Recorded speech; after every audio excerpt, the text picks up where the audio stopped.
Good evening, everybody. Glad to see you all this evening. And we'll begin with our refuges and precepts chanting together.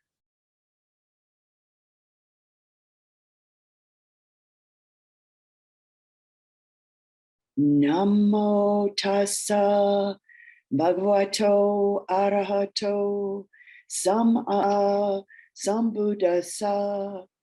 Namo tassa bhagavato arahato sambuddhassa. Namo tassa bhagavato arahato sambuddhassa. Buddham saranam gacchami. Dhammam saranam gacchami. Sangham saranam gacchami. Dutiyampi buddham saranam gacchami. Dutiyampi dhammam saranam gacchami. Dutiyampi sangham saranam gacchami. Tatiyampi buddham saranam gacchami. Tatiyampi dhammam saranam gacchami. Tatiyampi sangham saranam gacchami. Panatipata Veramani Sikapadam Samadhiyami. Adina Dana Veramani Sikapadam Samadhiyami. Abrakmacharya Veramani Sikapadam Samadhiyami. Musawada Veramani Sikapadam Samadhiyami. Sura Marya Majapamadhatana Veramani Sikapadam Samadhiyami. Vikala Bhojana Veramani Sikapadam Samadhiyami. Nacha Gita Vadita Visukadasana Malaganda Vilepana Dharana Mandana Vipussanatana Veramani Sikapadam Samadhiyami. Uchasayana Mahasayana Veramani Sikapadam Samadhiyami. Idam me silam maga palanyanasa pachayo otu.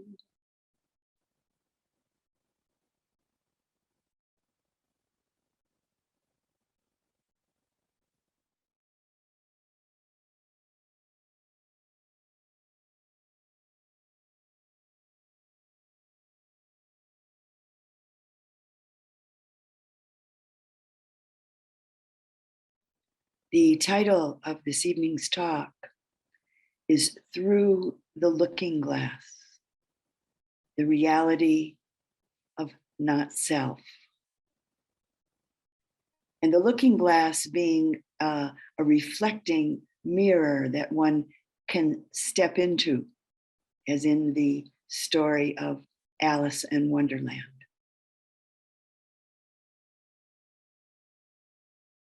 So starting with some words from one of the students of one of my Dhamma teacher friends. What are you? My young son shouts gleefully at me several times a day over the past year.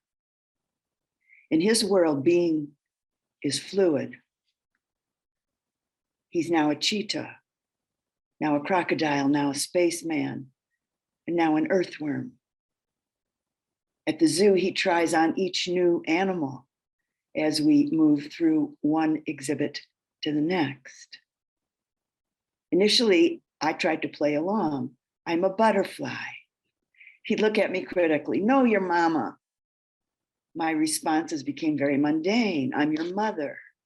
I'm your mom. I'm a woman named Sue. I'm tired. I'm trying to put my shoes on. He was entirely totally neutral to any of my responses. For a time, I was really profoundly annoyed with the question, internally wincing at each repetition. Leaning in, I came to understand this not as an irritation with my son, but with the effort it takes to constantly try to figure myself out. Eventually, I dropped the effort. The question became an invitation to wake up, my mindfulness bell, a tiny Buddha master shouting my own personal koan at me. What are you? Exactly. The question resonates in the open silence of mindful awareness. Answers still pop up, both mundane and philosophical in turns. I'm a river of being. I'm annoyed. I'm adoring. I'm thoughts, feelings, and sensations. The flow of life passing right through the open door of my mind. Rumi says, this human being is a guest house. Each morning, a new arrival, a joy, a depression, a meanness. Some momentary awareness comes as an unexpected visitor. Welcome and entertain them all. Which quirk of your daily life experience perhaps as an irritation, an effort, a task, a sensation, a recurring question might be your mindfulness bell in disguise?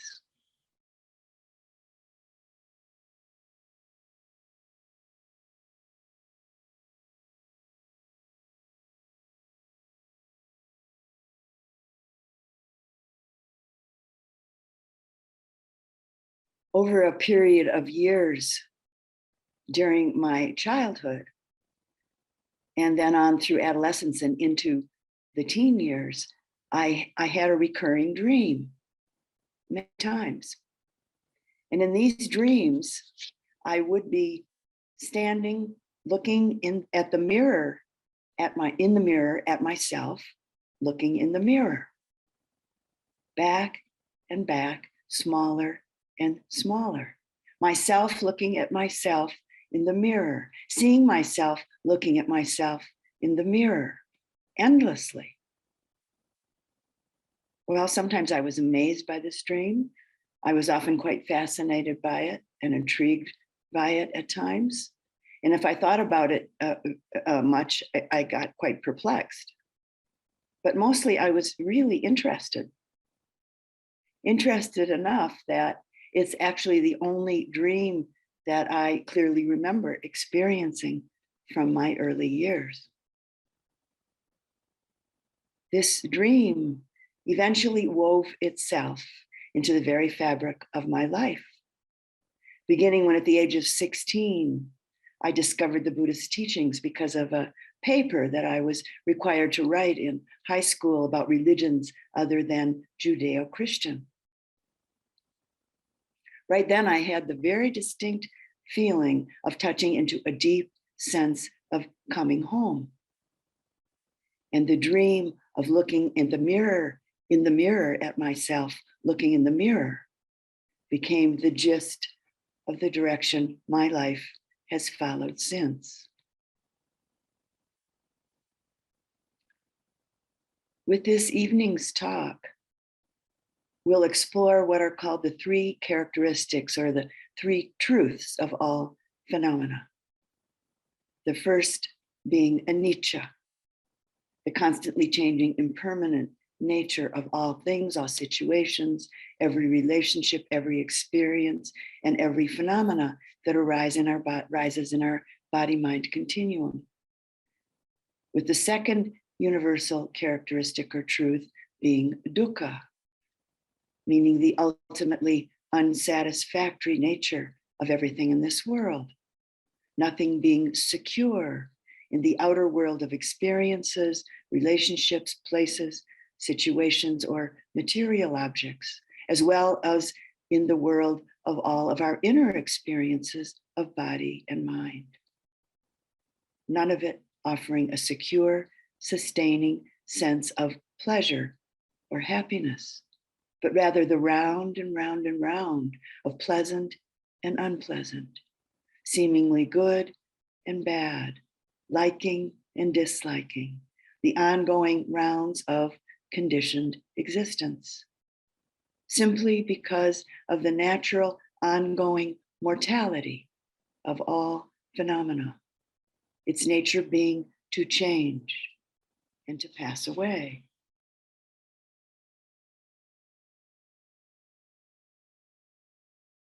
This evening, we'll primarily explore the not self nature of it all, the reality that for many people seems the most difficult to touch, to know, and to live.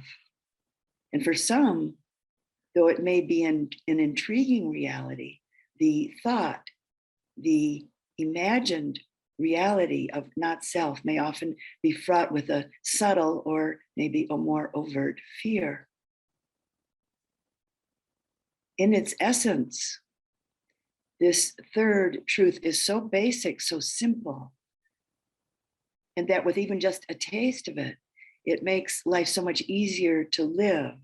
It's kind of amazing that so many of us are so fearful of stepping through or lifting the veil of concept, of an idea, of belief that separates us from the reality of not self.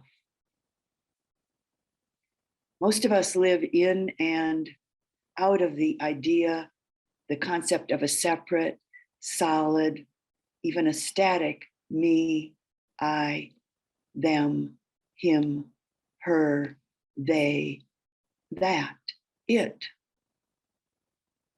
within the context of our immediate bodily and mental experience, and within the imagined context of the possible future, or within the context of the evaporated past. It's true that stepping through the veil asks us to let go of the attachment to all of our clung to and cherished hopes and fears and beliefs, to relinquish the attachment to all of our clung to and cherished self-identities. It's very important to recognize that in relinquishing our attachments, we're not asked to throw our self out. That's not what this means. It's not about getting rid of what we think of as ourself, because it's a bad thing. What's really asked of us is to simply recognize that everything we think of as ourself, everything we believe to be ourself, everything we think of and believe to be other selves, just simply doesn't exist in any independent, permanent, unchanging, solid, static, substantial way. Not even for a moment. What we call self, on one level, is a subtle and yet clearly discernible phenomena or process that we can sense, feel, see, and know directly through our practice. One aspect that I mentioned in a previous Dhamma talk is really available to know experientially in the body is that the body is a process that's made up of many elements. The earth element with its characteristics of hardness, roughness, heaviness, softness, smoothness, lightness. The water element with its characteristics of flowing and cohesion. And the fire element with its characteristics of heat and coolness. And the air or the wind element with its characteristics of supporting and pushing, with each and all of these elements in constant flux in and of themselves and in relationship with each other. Our so-called bodily self is in constant flux, just like a fast-flowing river. So in truth, there's nothing to attach to, nothing to cling to, nothing to identify with. Actions without an actor, doings without a doer, said the Buddha. As you probably know, at least to some degree, essentially all of the Buddha's teachings and practices eventually lead to this. The Buddha refused to deal with things that didn't lead to the extinction of clinging to unreality. He wouldn't discuss questions that didn't directly deal with some way of understanding and undoing confusion and anguish. And he wasn't a teacher of philosophy. He was a teacher of a way of life, a teacher of the practices that directly lead to an experiential understanding of the truth, an experiential understanding of the way of things. He was a teacher of a practical path to inner peace. The essential aim of the teachings and the practices is to look in the mirror at ourself and look with such sincerity, humility, and willingness that we begin to see ourselves more and more accurately. Begin to see through ourselves by directly and essentially experiencing things in themselves, without the layers of meaning that we invest things with when we're attached to them, without the layer of meaning we invest things with when we're identified with them. The key to this is what can be called bare attention, which is a basic, unalloyed, pure form of mindfulness. It's a purely receptive state that attends to the bare facts of perception without reacting to them, meaning not commenting, not making something out of what's being perceived, not doing anything about or with what's being known. It's actually really simple, but it's actually not easy either. Again, simple but not easy. Bare attention allows things to speak for themselves, so to say, without the interruption of habitual judgments or various verdicts. What's being attended to with the mindfulness of bare attention allows each thing, each phenomena, each experience to finish its own speaking, so to say.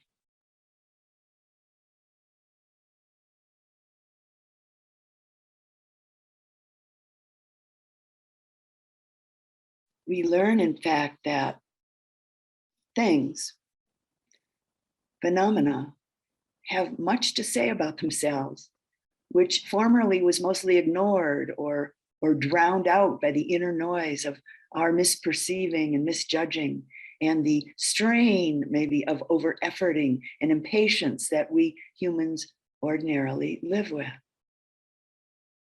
Bare attention sees things ever anew, as if for the first time, which allows things to reveal something new and something worthwhile with more and more frequency.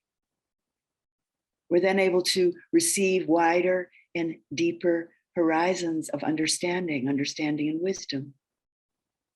And we're able to receive this quite naturally and open to it in a seemingly effortless way. This way of attending to our experience is a training, a way to be practiced and learned, which is what we're doing. Along the way, bare attention is sustained for as long a time as our strength and depth of concentration permits. So it's closely related to the development of our capacity for focused attention.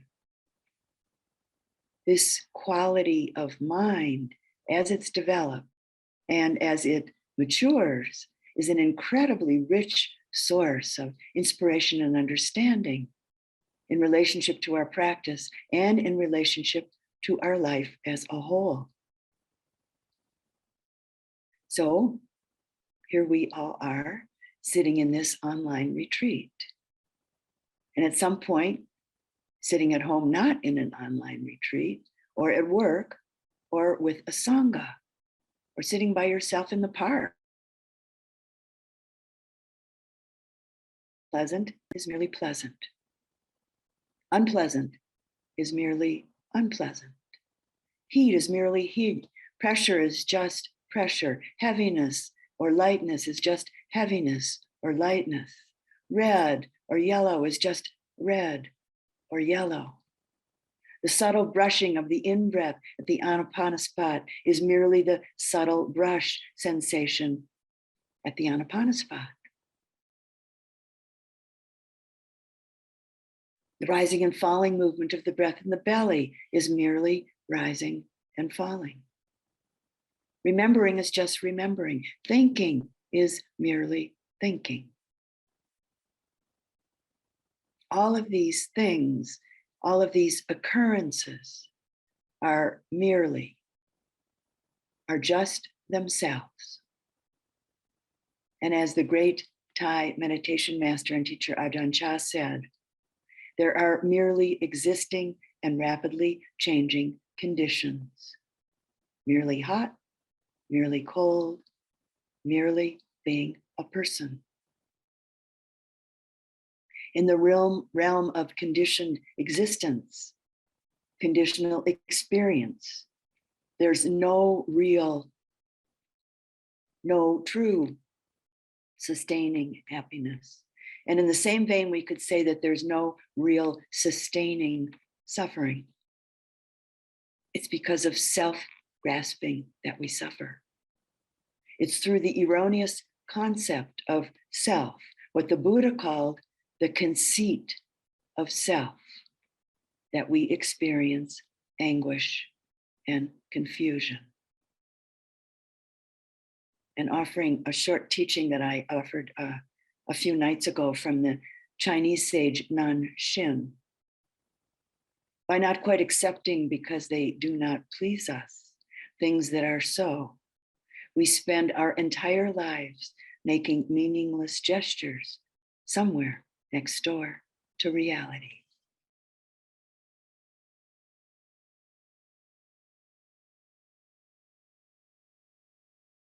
And some words from the Buddha. This is a teaching that he gave to his student, Meghiya. Contemplation of impermanence should be cultivated for dispelling the conceit, I am.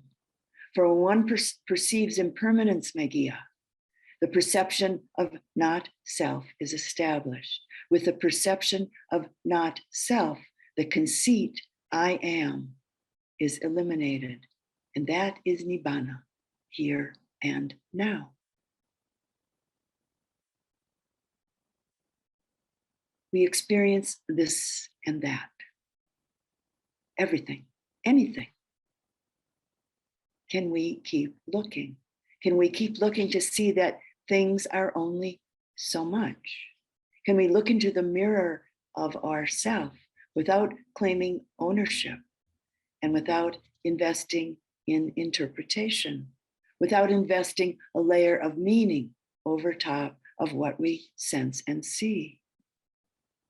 So for instance, we might think in terms of my foot, my arm, my nose, my hair, my breath, my joy, my friends, my fear, my house, my, this and that. This is some of how we create self again and again and again. This is how we become. This is how we perpetuate, continuing to become. And this is how we know self. The Buddha had an amazing way of turning things right around. He taught that this isn't seeing self. It's in the understanding that they are not self, is seeing self. The looking glass of the Dhamma. Looking in the mirror at myself, looking in the mirror. Myself looking at myself in the mirror, seeing the truth of self, looking at myself in the mirror. As we continue to mindfully investigate with willingness and humility and bare attention, it's inevitable that eventually our habitual perceptions will change. The knot, the tangle, the tightly grasped belief that there's a self and that things belong to self will gradually untangle, will gradually come undone. When this erroneous sense of things is no longer our primary orientation to life, the opposite way of perceiving will quite naturally and steadily begin to increase. Can we observe experience? Can we inquire into phenomena without interpretation, without analysis or evaluation, but rather connect and sustain with a bare, simple attention, a non-interpretive, non-comparative attention? It's only then that the observer, the so-called self, and what is being observed, what is being investigated, are no longer separate. No me and it. There's merely rising and falling, merely heat, merely an ache in the chest, or a tingling moving through the body, merely a thought arising and passing. No duality, as is sometimes spoken of. Not two, just this present moment being known just as it is.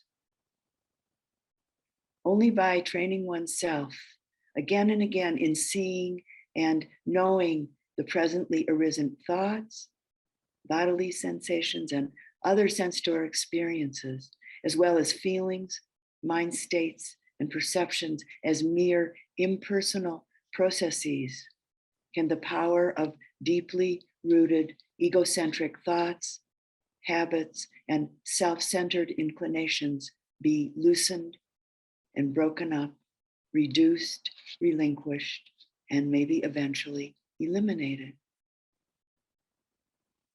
It's through the actual, not the conceptual, but through the actual direct experiential confrontation with the fact of impersonality that we come to know not self, or where we come to know self, not self, or not self, however you want to say it. And then for just a moment or two, and eventually longer, it's not all about me and the painful contraction that accompanies me and mine, that's based in the fear of losing something. For no thing to cling to.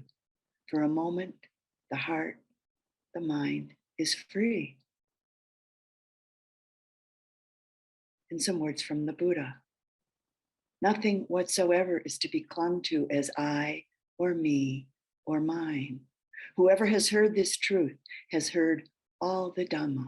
Whoever practices this truth has practiced all the Dhamma. Whoever realizes this truth has realized all the Dhamma.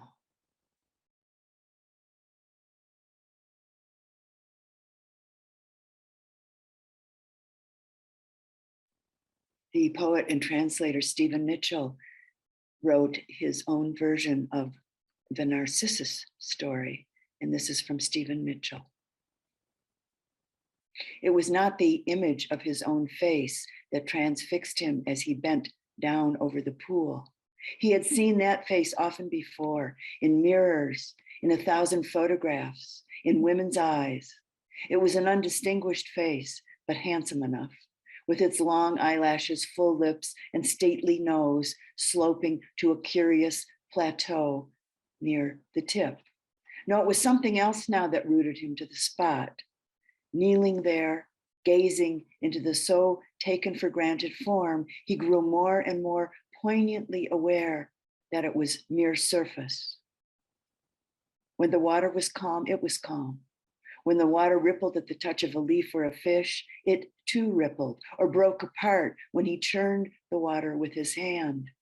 More and more fascinated, he kept staring through the image of his face into the depths beneath, filled with a multitude of other moving, shadowy forms. He knew that if he stayed there long and patiently enough, he would be able to see straight through to the bottom. And at that moment, he knew the image would disappear.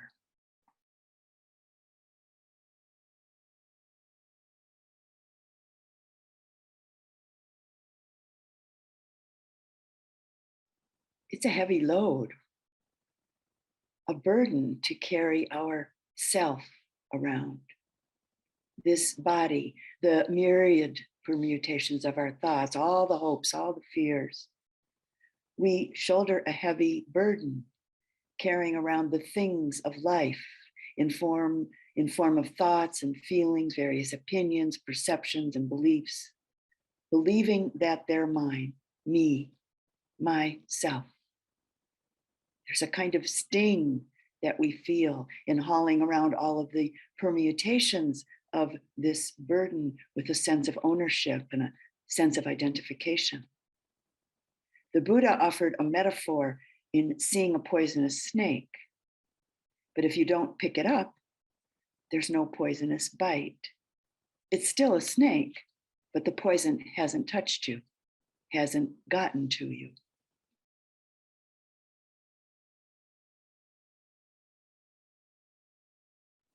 Can we come to know about phenomena so clearly, so truly, that we simply and genuinely don't get entangled, don't get stung, don't get caught up with it? Therein lies the potential for peace of mind. Life still happens. We make use of things in this world as is appropriate. We keep looking and seeing and living life, and in fact, living life much more freshly and fully, right in the here and now. Ordinary life becomes our practice. Ordinary life becomes our teacher right here on retreat and in our life outside of a formal retreat.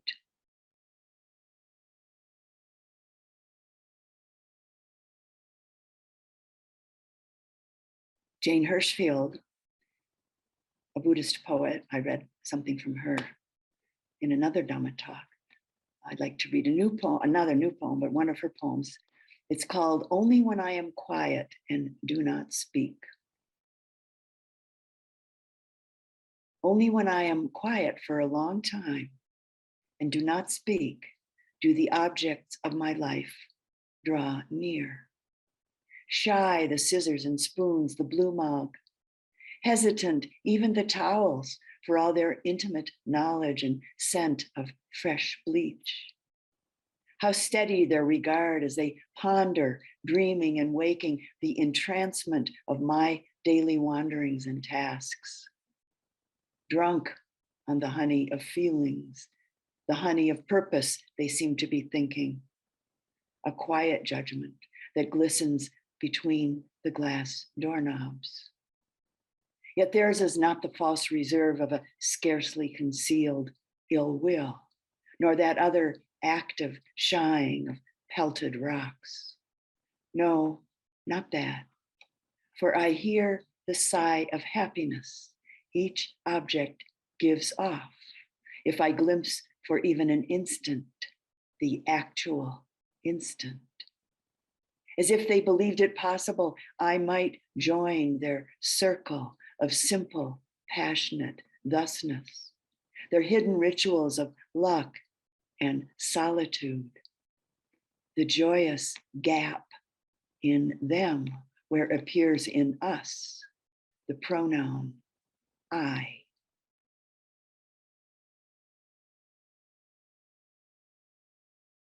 Our whole life becomes our practice when we begin to touch into the realization that nothing is really ours, that all things are constantly changing within themselves and in relationship to each other, and that even this body is merely a collection of constantly changing interdependent elements and processes. Or is the rumbling sensation there? And is that me? Am I in the thigh bone or the skin or the head hair or the softness inside the mouth? Is the in-breath, the cool sensation of the in-breath at the nostrils me? Do I reside in the fluid vibration of the foot moving through space? Or the sensation beginning in the heart and spreading through the body as metta is offered to a dear friend? Is that me? Well, we might think, okay, maybe I'm not the foot. Maybe I'm not the sensation of the in-breath. But most certainly my mind, certainly my consciousness is me. I mean, without my mind, without my individual consciousness, who would I be? One of the things that most of us cling to most tenaciously and unwittingly is what we think of as our mind, our conscious mind. But the truth is that the very nature of mind itself is that it is unformed, unborn. Look into your own mind, look into your own heart mind for just a moment now. And we're about to do this. So as these next words are spoken, let go of listening with the intellect. Let go of interpreting with the intellect. And just simply open and receive the words. Just simply and directly hearing. It's helpful if you close your eyes. Maybe take a couple breaths before I go on.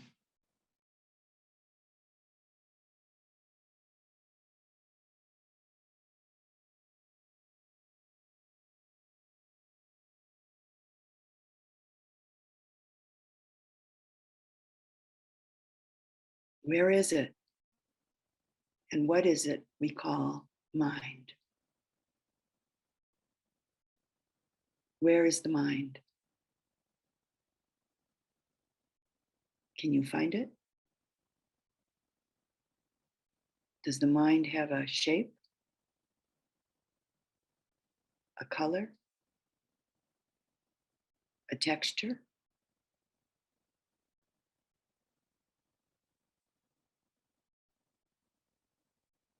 Is it coming from somewhere outside the body or from someone else?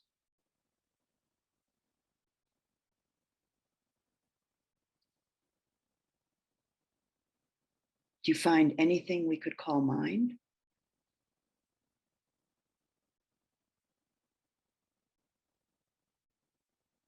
Am I the mind? Is the mind me?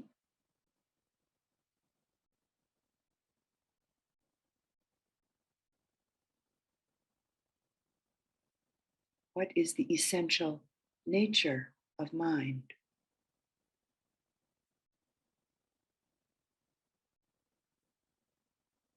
Is it different from the nature of body?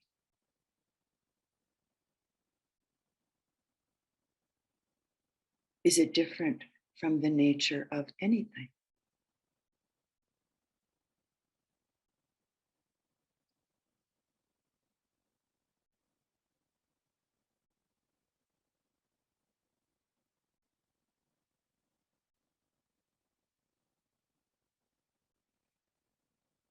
maybe for a moment you sense and see its empty nature.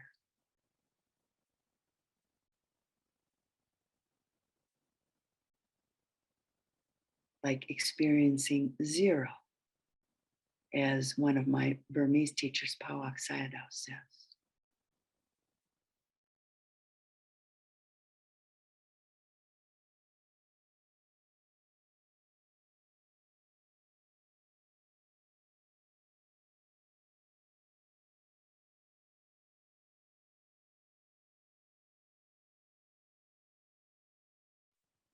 In the opening line of a book by mathematician Robert Kaplan, he says, when you look at zero, you see nothing.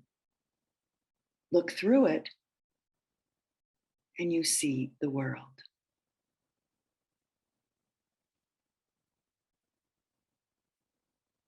And so the Buddha, coming directly out of his own experience, turns our ordinary ways of thinking about things upside down. Even our precious, our cherished individual consciousness is a conditional phenomena. The conscious mind arises and passes moment by moment, just like every other conditional phenomena. Consciousness exists only in relationship to some object that it's in contact with through one of the 6 sense doors, no matter how gross or subtle that object may be. It's often dependent on the feeling of pleasant or unpleasant that arises because of this contact. It's dependent on the mental labels and constructs and clinging that arises in the conscious mind through contact.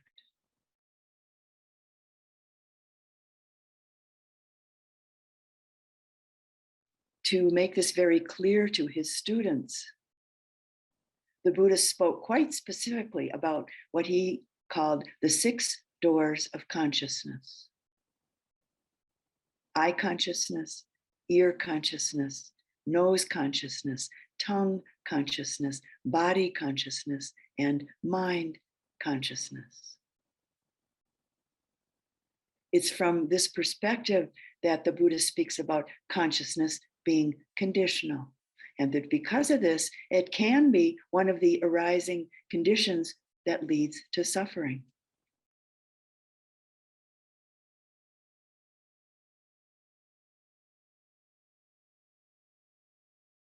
There are 2 very short suttas that are in conversational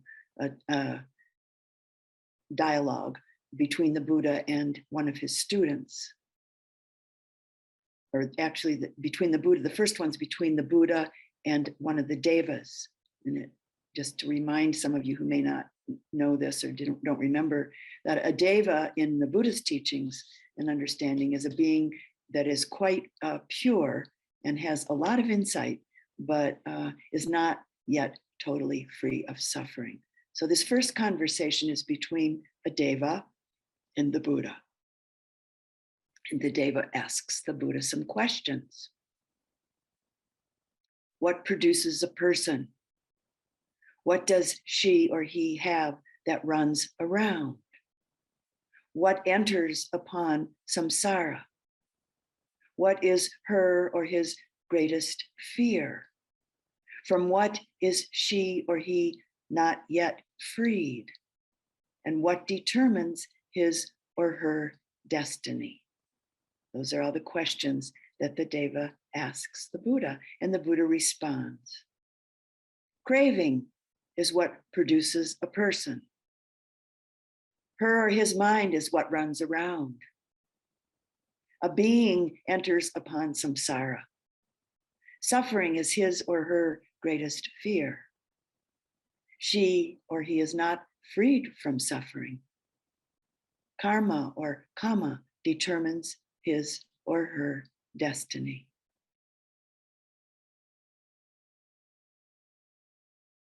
In another short conversation, this one's between the Buddha and Annata, the Buddha's chief disciple. The title of this conversation is called Empty is the World. And Venerable Ananda speaks. Venerable Sir, it said, empty is the world. Empty is the world. In what way is it said, empty is the world? And the Buddha responds, it is Ananda because it is empty of self and what belongs to self that it is said, empty is the world. And what is empty of self and what belongs to self? The I, Ananda, is empty of self and what belongs to self. Forms are empty of self and what belongs to self. I consciousness, I contact, and then he goes on through each of the sense door consciousnesses in this way, ending with mind consciousness, and whatever feelings arise with mind contact as the condition, whether pleasant or painful or neutral, that too is empty of self and what belongs to self. It is Ananda because it is empty of self and what belongs to self that it is said, empty is the world.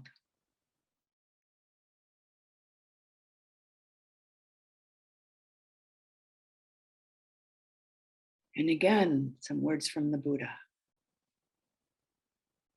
When one does not intend, and one does not plan, and one does not have a tendency towards anything, no basis exists for the maintenance of what we could say is self-centered consciousness. When there is no basis, there's no support for establishing of this self-centered consciousness. When this self-centered consciousness is unestablished, it doesn't come to growth. There's no inclination. When there's no inclination, there's no coming and going. When there's no coming and going, there's no passing away and being born. When there's no passing away and being born, future birth, aging and death, sorrow, lamentation, pain, displeasure, and despair cease. Such is the cessation of this whole mass of suffering.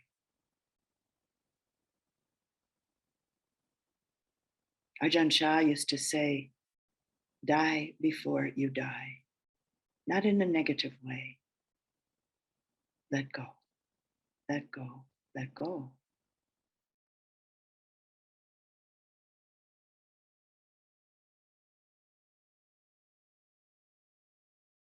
And offering a wonderfully simple poem by contemporary Buddhist poet Jim Harrison, who died a few years ago. And this is his poem. I've decided to make up my mind about nothing, to assume the water mask, to finish my life disguised as a creek, an eddy, joining at night the full sweet flow, to absorb the sky, to swallow the heat and cold, the moon and the stars, to swallow myself in ceaseless flow.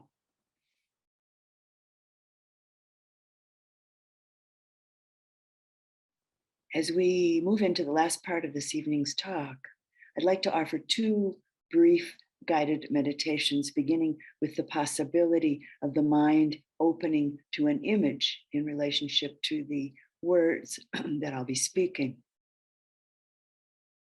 If an image doesn't come easily for some of you, that's fine. Just simply allow a felt sense to permeate in relationship to the following descriptive words.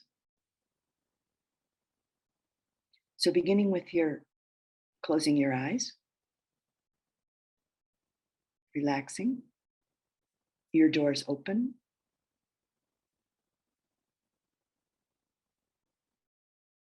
and visualizing in, or in some way sensing, an enormous jeweled net. A net of infinite, of boundless proportions. And letting this fill your mind, fill your heart. This net is woven of an infinite variety of brilliant crystal gems, each with countless facets.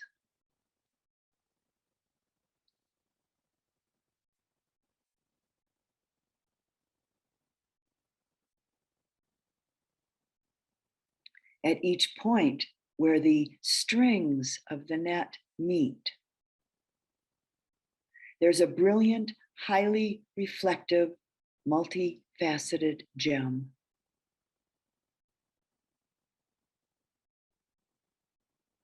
And so each gem, each jewel reflects in itself every other gem in the net.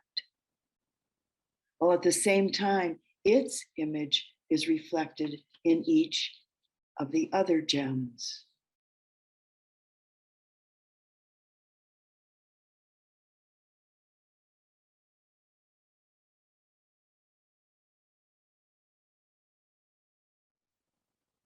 In this image, this vision, each jewel contains all the other jewels.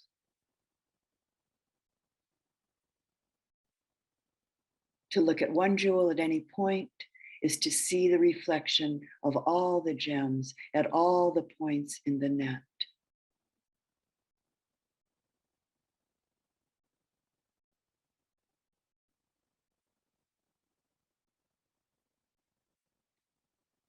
A boundless net of beginningless, endless, radiating aliveness.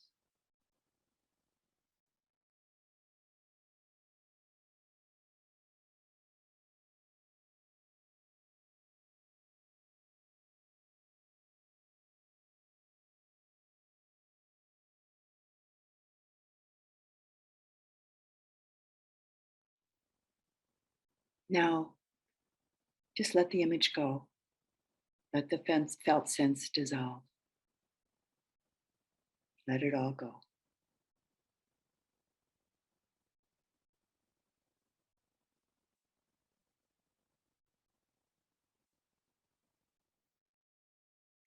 The intricately interwoven tapestry of life, with everything constantly changing and everything reflecting everything in this many-hued and faceted, jeweled net of life.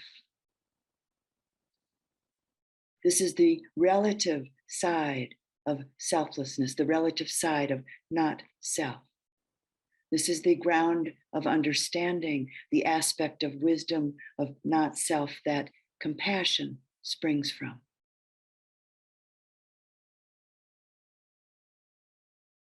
As awakening beings, we find that more and more often we act only from the heart of compassion because of the growing and pervading clarity and understanding that there is only relationship. There is what Thich Nhat Hanh calls only interbeing. There's no separate, no isolated, independent you. No separate, isolated, independent me.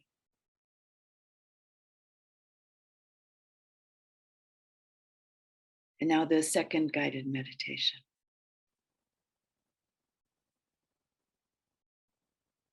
So settling in again. Close your eyes again. Open the heart, mind again. Open the ear doors again.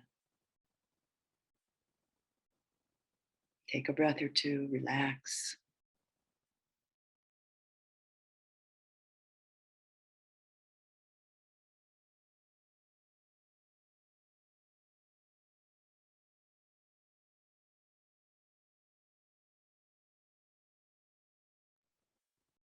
In the mind's eye, the eye of wisdom, which is centered in the heart, as one of my teachers, Pawak Sayadaw, says.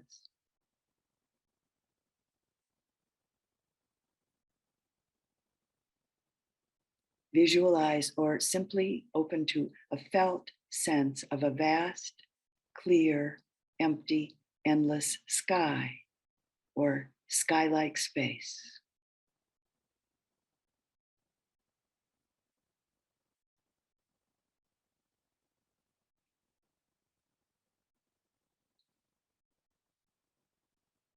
Relaxing and staying open and present with this.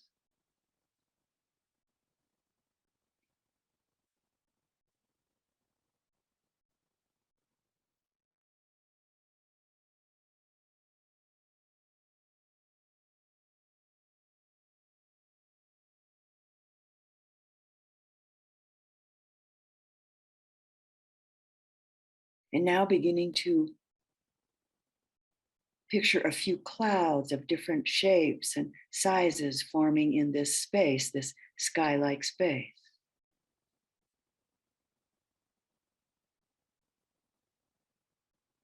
The clouds are moving and changing shape and dissolving, and new clouds appearing and disappearing.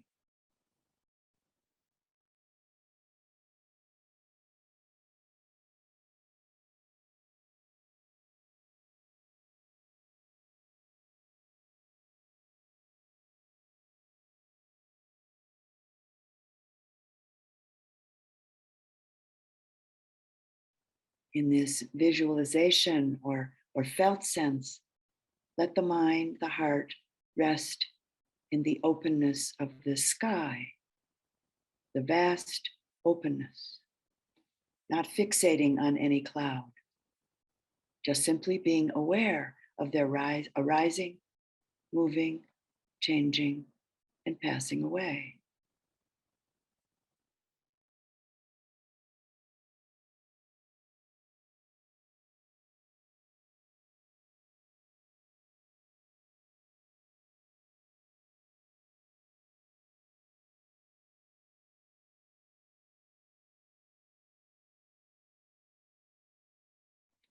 If at any point all the clouds disappear, simply allow the heart, mind to rest in the vast, clear, empty, endless, sky-like space.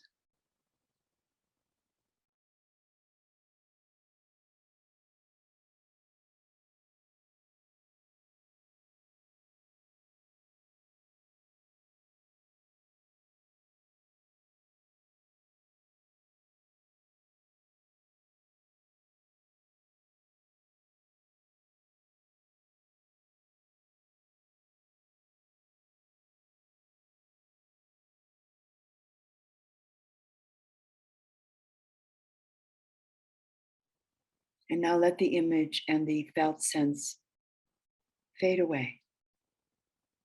Let it go, let it fade away.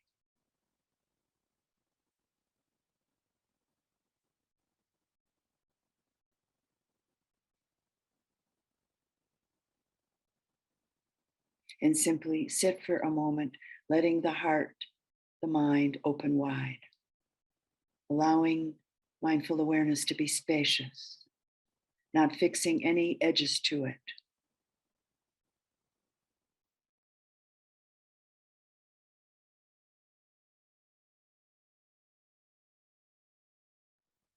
Who's aware?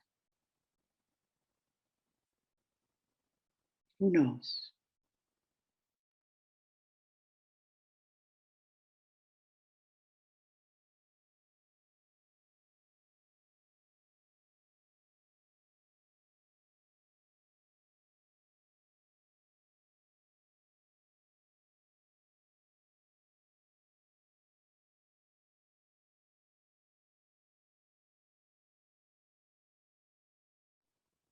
Now bringing the attention back into the body,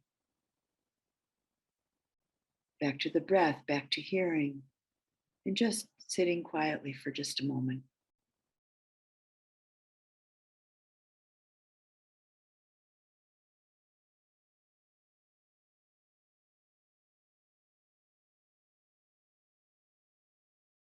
As we learn to step back and open up and face the looking glass with willingness and with humility, we begin to touch the empty essence of all things, the vast, open, empty essence that all things emerge out of and dissolve back into. We look in and we keep look clear of the Dhamma. And we see that everything, all things are arising, changing, and passing away. We see that because of this, that no thing satisfies, no thing that brings pleasure, joy, or ease is sustaining in any way. And we understand that we can't really depend on anything in this world of our own body-mind continuum or the world around us to render us really, truly happy and at ease.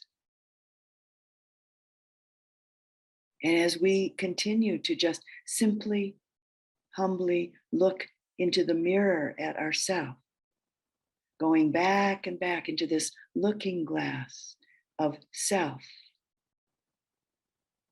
mindful awareness becomes clearer and more open and more all-encompassing. And at the same time, more penetrating and more spacious. Instead of finding some solid, static, separate something, or some solid rendition of I, of me, some fixed eternal entity, we get back to this vastness, this bright, vital spaciousness of heart, spaciousness of being. And in this, there's no solid, separate I or other. It's this essential heart of being, or what is sometimes referred to as emptiness. There's an ease, the equipoise of a deep ease, even in the midst of the arising, changing, and ceasing happenings of life within us and all around us. As long as we fixedly reside mentally in the realm of I, me, mine, and other, we're residing somewhere next door to reality. And it creates huge problems, the greatest problems, the greatest suffering we experience. We have a sense of being separate, being an isolated, separate entity. This is the cause of our fundamental pain, our fundamental suffering, the core of loneliness that human beings feel.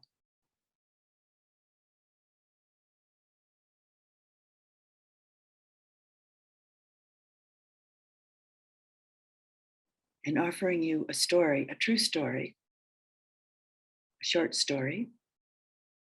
A friend of mine, quite some years ago now, was suffering with this kind of core loneliness. And so he decided to seek the help of a therapist for the first time in his life at the age of about 40. And with advice from friends, he picked a therapist who had a Buddhist spiritual orientation. And when he called to make an appointment, he was told by the secretary that it would be helpful if he brought some symbol of his problem, some symbol of his concern with him for his first therapy session. So he arrived at the therapist's office toting a huge load of baggage of different sizes, shapes, and colors. And he set them down in the waiting room. And then he went out to his car and got another huge load and piled these on top of the first load. And he told me, and he told the therapist, that he had to go around collecting baggage from all of his friends and his family because he didn't have enough of his own. So when it came time to go into the therapist's office, he of course took all of his baggage in with him. And at some point during this first session, the therapist, in her wisdom, asked my friend to open up all the baggage that he'd brought in with him. And he did this. And he found there was nothing inside any of it. A very wise therapist. It's not every client you can do this with. This man was obviously ready for such a pointing out.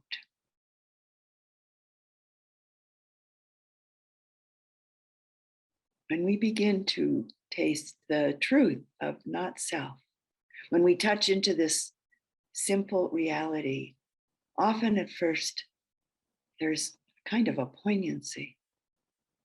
And then at some point there can be a sense of entering into a measureless beauty. And often there's a feeling of great relief, like finally putting down a heavy load that we've been carrying around unwittingly and not knowing the difference until we begin to realize and recognize and understand the load and its nature, and then just simply set it down.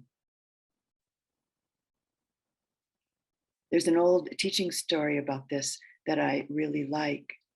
It's the story of an old woman who had practiced for many years and had some very powerful, expansive, and even some illuminating experiences, but she felt she hadn't reached the goal yet. And she was getting up in years and feeling like there wasn't much time left. And she so wanted freedom in this life. So she decided to take herself up to the top of the mountain to see the wise one who she had heard was able to turn the mind, turn the heart towards the truth. And as she was nearing the end of her arduous hike up the mountain, an old man carrying a satchel on his back passed her on his way down. And just as he passed, the woman stopped and called out to him.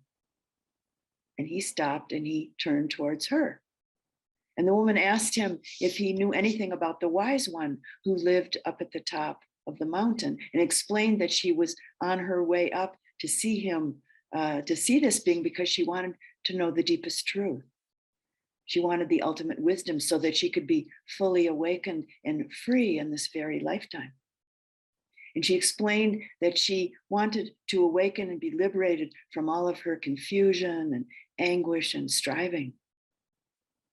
She told the old man that she'd heard that the wise one up at the top of the mountain might be the one to reveal this to her. Well, the old man stood still, listening to her, looked at her briefly, and then, taking his time, he slowly turned around and slowly started walking down the mountain, just for a few steps. And then he stopped again, and he briefly stood still, and again very slowly turned around towards the woman. And then he very carefully and slowly took the satchel off his back, set it down on the ground, turned around again, and walked on down the mountain toward the village.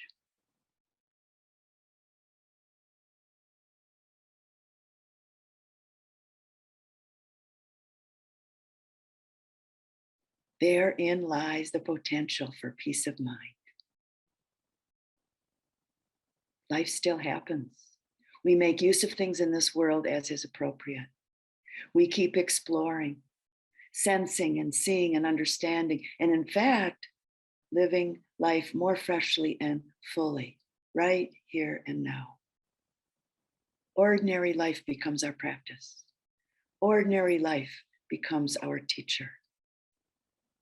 And the wing of compassion, our heartfelt connection to beings, the ground of which is a profound understanding of the essential interconnectedness of all beings, of all things. This being the relative aspect of understanding not self, is what connects the liberating understanding of the absolute emptiness of self to the relative nature of our humanness, and informs the way we be, informs how we act in this world.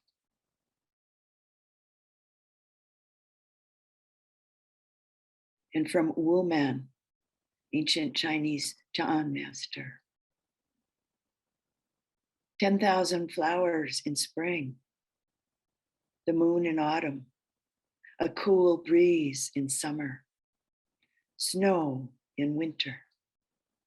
If your mind isn't clouded by unnecessary things, this is the best season of your life.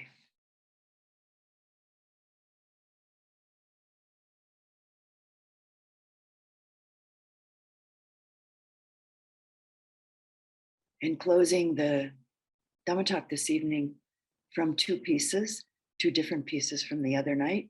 from a collection from the Udana, the inspired utterances of the Buddha. Seclusion is happiness for one content, who knows the Dhamma, who has seen. Friendliness towards the world is happiness for those whose hearts bend kindly to all being. Serenity amidst the world is happiness for those who have let go of sense desires. But the end of the conceit, I am, that is the greatest happiness of all. And the second piece from the Udana. In the seen, there is only the seen. In the heard, there is only the heard. In the sensed, there is only the sensed. In the cognized, there is only the cognized. Thus you should see that indeed there is no thing here. This Bahiya is how you should train yourself. Since Bahiya, there is for you in the seen, only the seen. In the heard, only the heard. In the sensed, only the sensed. In the cognized, only the cognized. You see that there is no thing here. And you will therefore see, indeed, there is no thing there. As you see that there is no thing there, you will see that you are therefore neither located in the world of this, nor in the world of that, nor any place betwixt the two. This alone is the end of suffering.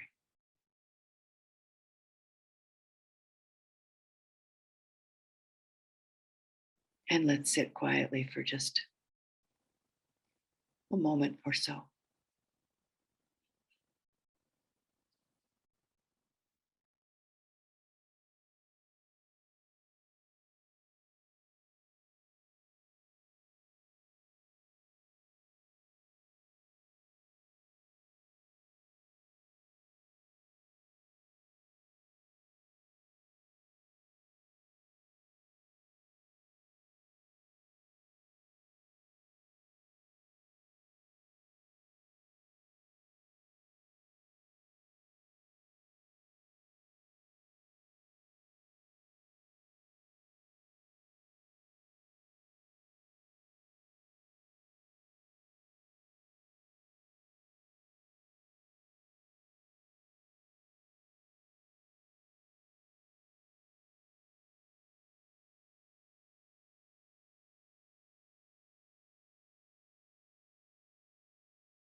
And thank you for listening to the Dhamma. And again, thank you for your practice.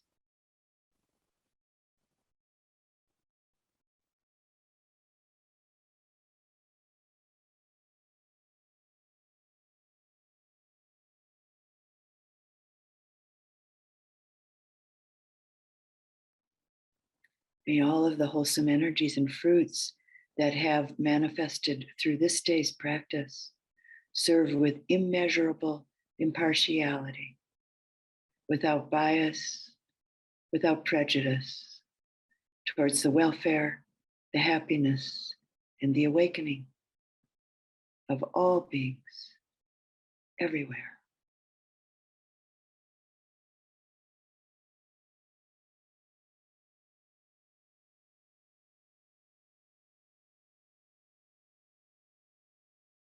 And we'll close our Dhamma Talk evening, chanting the sharing of blessings together.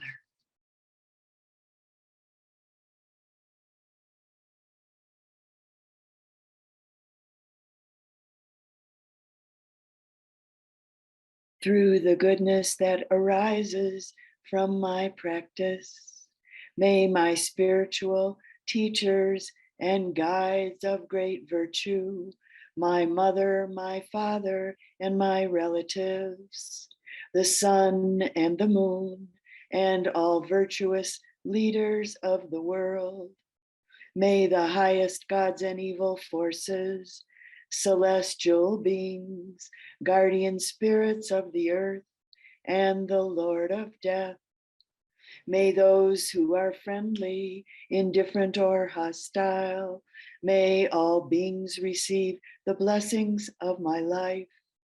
May they soon attain the threefold bliss and realize the deathless through the goodness that arises from my practice.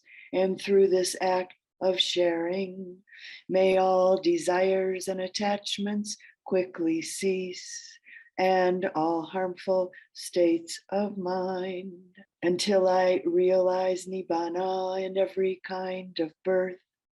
May I have an upright mind with mindfulness and wisdom, austerity and vigor. May the forces of delusion not take hold, nor weaken my resolve. The Buddha is my excellent refuge. Unsurpassed is the protection of the Dhamma. The solitary Buddha is my noble guide. The Sangha is my supreme support. Through the supreme power of all these, may darkness and delusion be dispelled.